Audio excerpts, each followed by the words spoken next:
कहानी की शुरुआत एक जबरदस्त जंग से होती है। रैगनार अपने दुश्मनों से घिरा हुआ है। उसके साथ सिर्फ उसका भाई रोलो बचा है। चारों तरफ लाशें पड़ी हैं, हवा में खून की गंध है, लेकिन दोनों हार मानने वालों में से नहीं है। अकेले दो इंसान इतने सारे दुश्मनों को काट गिराते हैं कि मैदान कुछ ही देर में शांत हो जाता है। जंग खत्म होते ही रैगनार को अजीब सी चीजें दिखने लगती हैं। काले कौवे आसमान में मंडराते हैं और उसे ऐसा महसूस होता है जैसे कोई साया मरती हुई आत्माओं को अपने साथ ले जा रहा हो। रैगनार इसे एक इशारा समझता है, जैसे किस्मत उसे किसी बड़े रास्ते की तरफ धकेल रही हो। कुछ दिन बाद हम उसके घर की दुनिया देखते हैं। उसकी पत्नी लगरथा अपनी बेटी के साथ नदी किनारे मछलियां पकड़ रही है। उधर रैगनार अपने बेटे ब्योर्न को हथियार पकड़ना और लड़ाई की बुनियाद सिखा रहा है। शाम ढलते ढलते जब लगरथा वापस आती है तो रैगनार उसे बताता है कि अब उसका बेटा एक खास रस्म के लिए तैयार है। लगरथा चाहती है कि ये सब अगले साल हो, लेकिन रैगनार का मानना है कि सही वक्त आ चुका है और किस्मत को टालना ठीक नहीं। रात को रैगनार अपनी पत्नी को भरोसा दिलाता है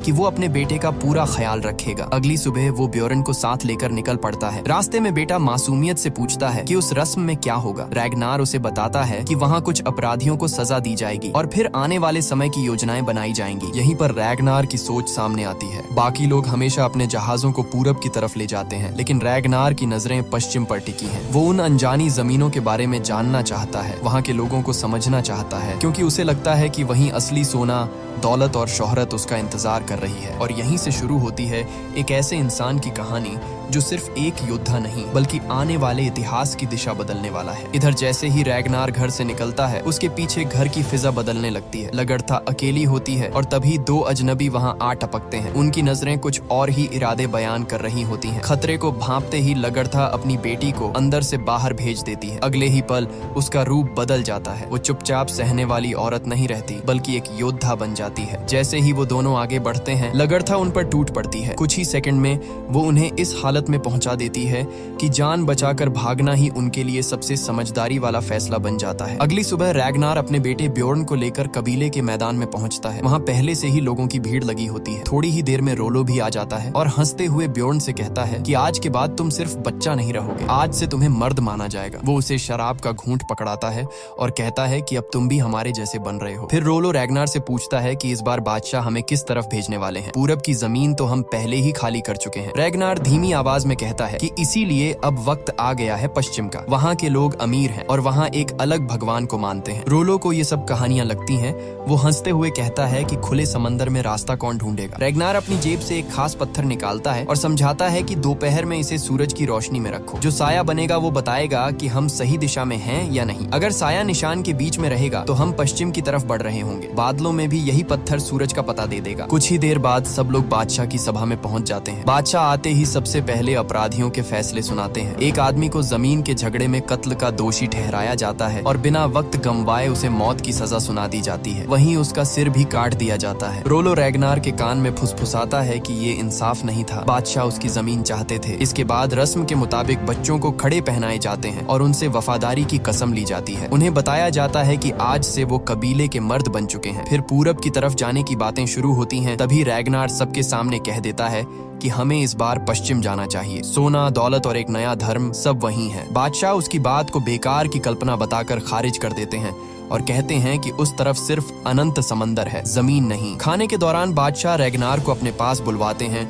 और सख्त लहजे में समझाते हैं कि आज तुमने सबके सामने हमारी इज्जत पर सवाल उठाया है, ऐसा दोबारा हुआ तो अंजाम अच्छा नहीं होगा। जाते हुए वो अपने लोगों से कहते हैं कि इस पर नजर रखी जाए। रैगनार ये सब सुनकर बिना रुके ब्योर्न को साथ लेता है और वहां से निकल पड़ता है। बेटे के पूछने पर वो बताता है कि हम फ्लोकी के पास जा रहे हैं। जंगल में कदम रखते ही सामने एक अजीब सा आदमी खड़ा मिलता है। ब्योर्न उसका नाम देवता लोकी से जोड़ देता है। वो हंसकर कहता है, मेरा नाम फ्लोकी है, मैं देवता नहीं, बस एक नाव बनाने वाला इंसान हूँ। रैगनार मुस्कुराकर कहता है कि ये वही आदमी है जिसकी नावें लहरों से लड़ने के लिए बनी होती हैं। फ्लोकी उन्हें एक बड़ी नाव के पास ले जाता है जिसे उसने खास तौर पर पश्चिम की यात्रा के लिए तैयार किया था। वो समझाता है कि इसमें कीलें नहीं बल्कि लकड़ियां इस तरह जोड़ी गई हैं कि नाव लहरों से टकराकर रुकेगी नहीं बल्कि उनके साथ बहते हुए आगे बढ़ेगी। फिर आंख मारकर कहता है, डरने की कोई जरूरत नहीं, बहुत जल्द हम सब अमीर होने वाले हैं। कुछ ही दिनों में वो खास नाव पानी में उतरने के लिए तैयार हो जाती है। फ्लोकी के चेहरे पर हल्की सी घबराहट है लेकिन आंखों में भरोसा भी। जैसे ही वो नाव को पहली बार समंदर में उतारते हैं, सबकी सांसें थम जाती हैं। गहरे पानी तक पहुंचते ही रैगनार पाल खोल देता है। हवा पालों से टकराती है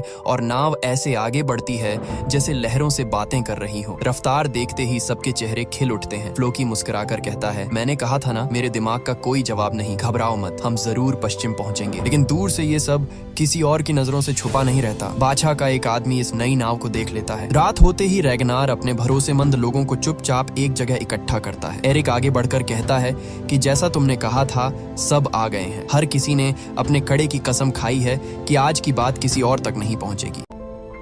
रैगनार सबकी तरफ देखकर बोलता है कि सालों से हम पूरब की तरफ जा रहे हैं और वहां अब लूटने के लिए कुछ बचा नहीं, लेकिन उसे यकीन है कि पश्चिम में असली दौलत छुपी है। बादशाह कभी इसकी इजाजत नहीं देंगे, इसलिए उन्हें चोरी छिपे निकलना होगा। नाव तैयार है, रास्ता ढूंढने का तरीका भी, बस जरूरत है भरोसे की। लूट के बाद हर इंसान को उसका बराबर का हिस्सा मिलेगा। उसकी बातें सुनते ही सब हामी भर देते हैं। अगली सुबह धुंध के बीच वो सब उस बड़ी नाव पर चढ़ते हैं और अनजानी दिशा की तरफ निकल पड़ते हैं। सफर लंबा है, लेकिन हर चेहरे पर उम्मीद झलक रही है। दोपहर को रैगनार दिशा बताने वाला पत्थर निकालता है। उसकी परछाई ठीक निशान के बीच होती है। इसका मतलब है वो सही रास्ते पर है। रात भी आ जाती है, लेकिन कोई पीछे मुड़ने को तैयार नहीं। तभी समंदर अपना असली रूप दिखाता है। तेज हवा, ऊंची लहरें और काला आसमान। एक खतरनाक तूफान उनके रास्ते में आ जाता है। पाल नीचे गिरा दिए जाते हैं, नाव को कसकर बंद किया जाता है और सब जान बचाने के लिए पूरी ताकत से चप्पू चलाने लगते हैं। तूफान के बीच फ्लोकी का चेहरा उतरा हुआ है। तभी रोलो आसमान की तरफ देखकर कहता है कि थॉर अपने हथौड़े से वार कर रहा है। देवता हमसे नाराज हैं। फ्लोकी हंसते हुए पलटकर जवाब देता है कि अगर देवता नाराज होते तो हमारी नाव सबसे पहले डूबती। ये बिजली हमारी सजा नहीं, हमारा जश्न है। उन्हें हमारी नाव पसंद आई है, इसलिए वो हमें रास्ता दिखा रहे हैं। उधर पश्चिम की तरफ कुछ पादरी भी उसी तूफान को देखकर डर के मारे कांप रहे होते हैं। उन्हें लगने लगता है कि कोई बहुत बड़ी आफत आने वाली है। रात किसी तरह कटती है। सुबह तक सब लोग चप्पू चलाते चलाते पूरी तरह टूट चुके होते हैं। तभी एक आदमी हिम्मत हार कर बोल पड़ता है कि यहाँ सिर्फ पानी है, जमीन कुछ नहीं। उसने रैगनार पर भरोसा करके सबसे बड़ी गलती की है। वो देवताओं को कोसने लगता है और चिल्लाकर कहता है कि हम सब मरने वाले हैं। रैगनार बिना एक पल गंवाए आगे बढ़ता है और उसी वक्त उसे मार देता है। फिर अपने भाई से कहता है कि कौवों को छोड़ दो, अगर वो लौट आए तो समझो आगे सिर्फ समंदर है, अगर वापस न आए तो इसका मतलब जमीन पास है। काफी देर इंतजार होता है, कौवे वापस नहीं आते। कुछ देर बाद दूर आसमान में समुद्री पंछी उड़ते दिखाई देते हैं। सबकी आंखों में चमक आ जाती है। ये पहला संकेत होता है कि जमीन अब दूर नहीं। थोड़ी ही देर में धुंध के बीच उन्हें आगे जमीन की लकीर दिखने लगती है। किनारे पर एक चर्च खड़ा होता है और उसके अंदर कुछ पादरी मौजूद होते हैं। जैसे ही वो इनकी नाव को अपनी तरफ आते देखते हैं, फौरन खतरे की घंटी बजा दी जाती है। रैगनार सबसे पहले जमीन पर उतरता है और अपने लोगों से कहता है कि कोई अलग नहीं होगा और कोई अपनी जान बेकार में नहीं गंवाएगा। वो आगे बढ़ते हैं और सीधे चर्च तक पहुंच जाते हैं। भारी दरवाजे पर पहला वार पड़ता है। लकड़ी टूटने लगती है। जैसे ही दरवाजा गिरता है, अंदर अजीब सी खामोशी छा जाती है। बस एक कमरे से धीमी आवाजें आ रही होती हैं, जहाँ कुछ पादरी डरे हुए दिल से प्रार्थना कर रहे होते हैं। जैसे ही ये लोग अंदर घुसते हैं, सामने पादरी होते हैं और उनके हाथों में कोई हथियार नहीं। लेकिन अब किसी के दिल में रहम नहीं बचा होता। एक पल में जगह कत्लगाह बन जाती है। हर तरफ चीखें, खून और दहशत फैल जाती है। जो पादरी छिपने की कोशिश करते हैं, उन्हें भी ढूंढ ढूंढ कर बाहर निकाला जाता है और बेरहमी से मार दिया जाता है। इस वक्त उन पर इंसान नहीं, दरिंदों की तरह हैवानियत सवार होती है। इसी बीच रैगनार की नजर उस जगह पर पड़े सोने और चांदी पर जाती है। वो हैरान रह जाता है कि इतना खजाना बिना किसी पहरे के कैसे रखा जा सकता है। तभी उसे एक पादरी छिपा हुआ मिल जाता है। डर से कांपता हुआ वो उनसे अपनी जान की भीख मांगता है और कहता है कि तुम्हारे देवताओं की कसम, मुझे मत मारो। रैगनार चौंक जाता है और पूछता है कि तुम्हें हमारे देवताओं के बारे में कैसे पता। पादरी बताता है कि वो लोग अपने धर्म का प्रचार करने दूर दूर तक जाते हैं। तभी रोलो भी वहाँ पहुँचता है और चारों तरफ देखकर कहता है कि ये जगह बड़ी अजीब है, कहीं कोई औरत नहीं, बस यही लोग हैं। फिर वो रैगनार से पूछता है कि इसे जिंदा क्यों छोड़ा है, इसे भी मार देना चाहिए। लेकिन रैगनार मना कर देता है। वो कहता है कि इसे साथ ले जाएंगे और गुलाम की तरह बेचेंगे। इसके बाद वो लोग चर्च का सारा खजाना समेट लेते हैं और जाते जाते उस जगह को आग के हवाले कर देते हैं। लपटें आसमान तक उठती हैं। फिर सब अपनी बड़ी नाव में सवार होकर घर की तरफ रवाना हो जाते हैं। वो पादरी भी जंजीरों में उनके साथ होता है। लंबा और थकाने वाला सफर खत्म होता है। रैगनार अपने मकसद में कामयाब हो चुका होता है। उसकी आंखों में अब सपने नहीं, सुकून और खुशी होती है। पश्चिम सच में मौजूद था। अब बस इंतजार है अपने लोगों के बीच लौटकर अपनी कहानी सुनाने का। रास्ते में अचानक पादरी रैगनार को बताता है कि तुम्हारा एक साथी मर चुका है। जब जाकर देखा जाता है तो वो सच में जान गंवा चुका होता है। बिना किसी रस्म के उसे समंदर के हवाले कर दिया जाता है और नाव फिर आगे बढ़ जाती है। आखिरकार जब ये लोग अपने गांव पहुंचते हैं तो उन्हें देखकर हर तरफ खुशी फैल जाती है। रैगनार सबको बताता है कि ये तो बस शुरुआत है। वहाँ सोने चांदी के भंडार हैं और ऐसी ऐसी चीजें हैं जो उन्होंने कभी देखी भी नहीं। तभी बादशाह का आदमी कनूत आगे आता है और ऐलान करता है कि बादशाह का हुक्म है, अभी के अभी सारी लूट उनके सामने पेश की जाए। कुछ ही देर बाद रैगनार बादशाह के सामने खड़ा होता है और कहता है कि मेरे मालिक, ये तो सिर्फ शुरुआत है, वहाँ इससे कहीं ज्यादा सोना है। वहाँ बस कुछ पादरी थे, वो भी बिना हथियारों के। पल भर में सब खत्म हो गया और ये उनमें से एक है जिसे मैं जिंदा ले आया हूँ। रैगनार पादरी से पूछता है कि तुम्हारे भगवान के घर में इतना सोना क्यों रखा था? क्या तुम्हारे देवता भी लालची हैं? वो मुस्कुराकर कहता है, हमारे लिए भगवान एक ही है। लोग सोना और चांदी उसे चढ़ावे के तौर पर देते हैं ताकि मरने के बाद उन्हें जन्नत में जगह मिल सके। अगली सुबह रैगनार उसी पादरी को साथ लेकर फिर से बादशाह के पास पहुंचता है। वो कहता है कि वो दोबारा पश्चिम जाना चाहता है। जिस जगह उन्होंने धावा बोला था उसके पास ही एक और शहर है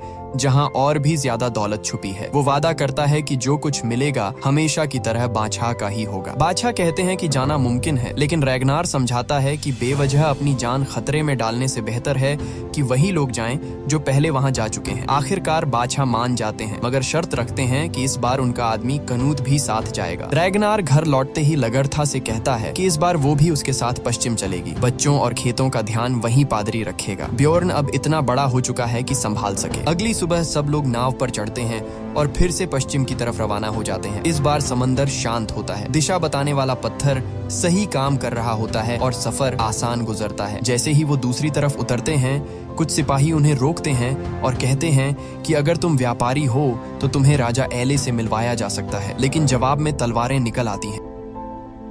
कुछ ही पलों में सिपाही जमीन पर गिर चुके होते हैं। एक भागने में कामयाब हो जाता है, लेकिन एक को जिंदा पकड़ लिया जाता है और उसी की मदद से वो शहर तक पहुंचते हैं। हमले से पहले रैगनार लगड़था से कहता है कि कोई बेवजह बहादुरी नहीं दिखाएगा और कोई भी अकेला नहीं पड़ेगा। जैसे ही गिरजाघर की घंटी बजती है, पूरा शहर उसी तरफ बढ़ जाता है। गलियां खाली हो जाती हैं और हथियार चर्च के बाहर रखे होते हैं। यही मौका था। दरवाजे तोड़े जाते हैं और वो अंदर घुसते हैं। अंदर लोगों की भीड़ होती है। बिना वक्त गंवाए हमला शुरू हो जाता है। चीखें, अफरा तफरी और खून से पूरा हाल भर जाता है। पादरी चिल्लाते हैं कि यह भगवान का घर है, यहाँ ऐसा मत करो। रैगनार ठंडी आवाज में कहता है, डरने की जरूरत नहीं, तुम्हारा भगवान यहीं है। सोना चांदी हर कीमती चीज समेट ली जाती है। फ्लोकी तक चढ़ावे की शराब भी पी जाता है। इसी बीच कनूत एक घर में घुसता है और वहाँ एक औरत से सामना हो जाता है। जब वो जबरदस्ती करता है, लगड़था बीच में आ जाती है। वो उस औरत को बचाने की कोशिश करती है, लेकिन कनूत उसे वहीं मार देता है। फिर वो लगड़था की तरफ बढ़ता है और कहता है कि अब इसकी कीमत तुम चुकाओगी। जवाब में लगड़था उसे वहीं ढेर कर देती है। जब सब वापस लौटने लगते हैं, रैगनार पूछता है कि कनूत कहाँ है। लगड़था शांत आवाज में कहती है, मैंने उसे मार दिया, उसने मेरी इज्जत पर हाथ डाला था। जैसे ही वो लोग चर्च से बाहर निकलते हैं,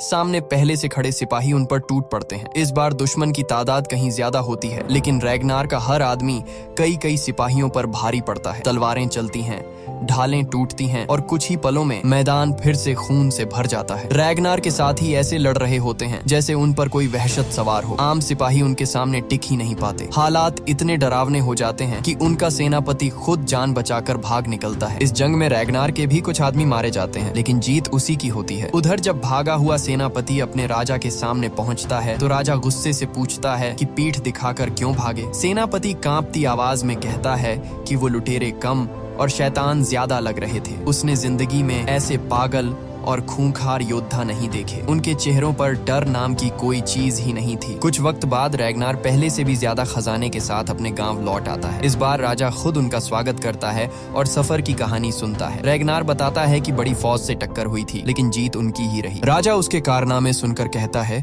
कि तुमने साबित कर दिया है कि तुम एक बड़े योद्धा हो, इसलिए इस बार की लूट का बड़ा हिस्सा तुम्हें दिया जाएगा। फिर वो पूछता है कि कनूत कहाँ है। रैगनार बिना झिझक कहता है कि मैंने उसे मार दिया। राजा चौंक कर वजह पूछता है। रैगनार साफ कह देता है कि उसने मेरी पत्नी की इज्जत पर हाथ डाला था। राजा ठंडी मुस्कान के साथ कहता है, अच्छी कहानी है, इसे गिरफ्तार करो। सिपाही आगे बढ़ते हैं और रैगनार को पकड़ कर ले जाते हैं। इसके बाद राजा रोलो को अपने पास बुलाता है। वो उससे कहता है कि तुम्हारा भाई काबिल जरूर है, लेकिन हर बार सारी वाहवाही वही ले जाता है। अगर तुम साथ न होते तो वो यहाँ तक भी नहीं पहुँचता। उसने तुम्हारा हक छीना है। फिर राजा उसे एक सौदा देता है। कहता है कि तुम्हारे भाई का खेल अब खत्म होने वाला है, लेकिन अगर तुम चाहो तो उसकी जगह तुम ले सकते हो। मेरी वफादारी निभाओ, मेरी बेटी से मिलो, मैं तुम्हारी शादी उससे करवा सकता हूँ। हमारे कोई बेटे नहीं है, इसीलिए मेरे बाद सब कुछ उसी को मिलेगा जो मेरी बेटी से शादी करेगा। शर्त बस इतनी है कि कल तुम रैगनार के खिलाफ गवाही दोगे। अगले दिन सबके सामने फैसला सुनाने का वक्त आता है। रैगनार को राजा और लोगों के बीच लाया जाता है। राजा ऐलान करता है कि आज हमारे सामने एक कातिल खड़ा है जिसने मेरे आदमी कनूत को मारा है। रैगनार खुद खड़ा होकर कहता है कि हाँ, मैंने उसे मारा था, लेकिन इसलिए क्योंकि उसने मेरी पत्नी की इज्जत पर हाथ डाला था। वो लोगों से पूछता है कि अगर किसी की बीवी के साथ ऐसा हो तो क्या तुम वही नहीं करोगे? राजा उसकी बात काटते हुए कहता है कि ये झूठी कहानियां बंद करो, मेरे पास एक गवाह है जिसने सब कुछ अपनी आंखों से देखा है। तभी रोलो को आगे लाया जाता है। राजा उससे पूछता है कि क्या ये सच नहीं कि रैगनार ने बेवजह कनूत को मारा? रोलो सबकी तरफ देखकर कहता है कि ये सच है कि रैगनार ने कनूत को मारा था, लेकिन ये भी सच है कि कनूत ने उसकी पत्नी की इज्जत पर हाथ डाला था। रैगनार ने उसे मारकर सही किया, वो किसी भी कानून का गुनहगार नहीं है। रैगनार तुरंत चिल्लाकर कहता है कि दरवाजे खोलो। जैसे ही उसे आजाद किया जाता है, वो रोलो के पास जाता है और कहता है कि तुमने मुझ पर जिंदगी भर का एहसान कर दिया है। रोलो हल्की मुस्कान के साथ जवाब देता है, अब ये एहसान जिंदगी भर उतारते रहना।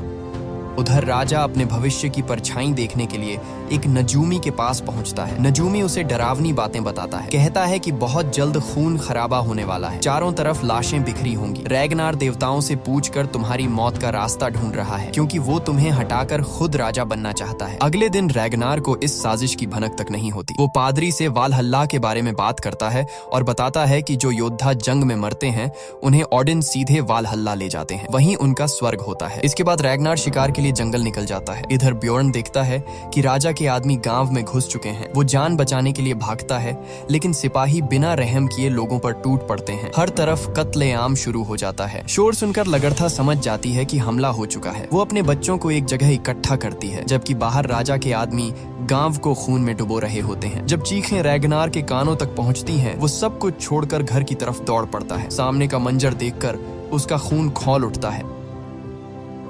उसके लोग मारे जा रहे होते हैं। रैगनार बिना सोचे समझे दुश्मनों पर टूट पड़ता है। रास्ते में जो भी सामने आता है वो उसे मौत के घाट उतारता जाता है। तलवारें टूटती हैं, लाशें गिरती हैं। एक झड़प में उसकी टांग जख्मी हो जाती है, लेकिन फिर भी वो पीछे नहीं हटता। अकेला आदमी कई सिपाहियों को काटता चला जाता है, लेकिन दुश्मनों की तादाद इतनी ज्यादा होती है कि वो अपने बहुत से लोगों को नहीं बचा पाता। रैगनार जैसे ही अपने घर की तरफ बढ़ता है, राजा का एक सिपाही उस पर तीर चला देता है। तीर उसकी देह में धंस जाता है, लेकिन वो दर्द को अनदेखा करते हुए तीर तोड़ देता है। वो अपनी पत्नी और बच्चों से कहता है, इसी गुप्त रास्ते से भाग जाओ, मेरी फिक्र मत करो, मैं तुम्हें मिल जाऊंगा। लगड़था बच्चों को लेकर उसी सुरंग से निकल जाती है। उसी वक्त राजा अपने सिपाहियों के साथ घर को चारों तरफ से घेर लेता है। रैगनार जानता है कि अगर वो बाहर नहीं गया तो उसके लोग मारे जाएंगे। वो खुद सामने आ जाता है। उसका शरीर खून से लथपथ है, लेकिन वो फिर भी ढाल बनकर खड़ा रहता है। इधर लगड़था बच्चों और पादरी के साथ नदी तक पहुंच जाती है और नाव में बैठकर वहां से निकल जाती है। राजा गुस्से में रैगनार से कहता है कि तुमने अपने राजा से गद्दारी की है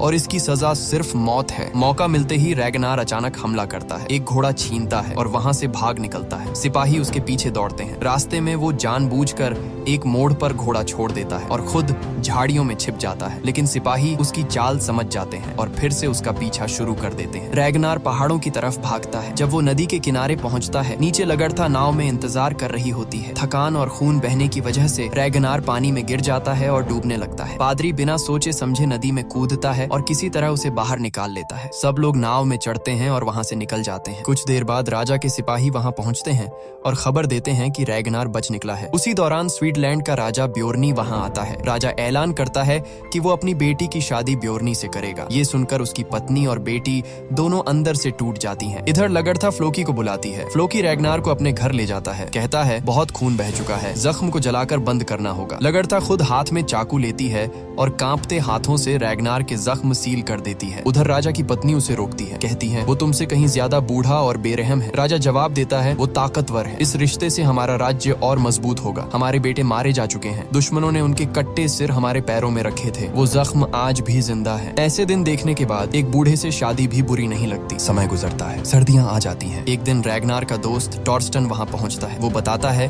कि राजा के सिपाही हर वक्त हम पर नजर रखे हुए हैं, किसी तरह वो बचकर यहाँ तक आया है। इधर राजा धूमधाम से अपनी बेटी की शादी कर देता है। अगली सुबह राजा के सिपाही रोलो को पकड़कर घसीटते हुए ले आते हैं। उससे पूछा जाता है कि रैगनार कहाँ है। रोलो कहता है वो मर चुका है, लेकिन उसे बेरहमी से यातनाएं दी जाती हैं। उसी शाम टॉर्स्टन भागते हुए रैगनार के पास आता है और बताता है कि तुम्हारे भाई को कैद कर लिया गया है। वो मर जाएगा लेकिन तुम्हारा पता नहीं बताएगा। फ्लोकी समझ जाता है कि ये जाल है। वो कहता है ये तुम्हें फंसाने की चाल है, लेकिन रैगनार शांत आवाज में कहता है तुम राजा के पास जाओ और उसे खुले मुकाबले की चुनौती दो। अगर वो मना करे तो कहना कि ये कायरता उसे कभी वालहल्ला नहीं दिखाएगी। अगले दिन फ्लोकी राजा के दरबार में पहुंचता है और रैगनार की तरफ से मुकाबले की चुनौती रखता है। राजा पहले मना कर देता है, लेकिन उसे नजूमी की वो डरावनी भविष्यवाणी याद आ जाती है। किस्मत को बदलने के लिए वो चुनौती कबूल कर लेता है। खबर मिलते ही लगड़था अगले दिन के लिए तैयारियां शुरू कर देती है, लेकिन रैगनार के जख्म अभी भरे नहीं है। वो कहती है इस हालत में तुम कैसे लड़ोगे। उधर राजा बेचैन होकर अपनी पत्नी से कहता है कल हमें उस आदमी को मारना है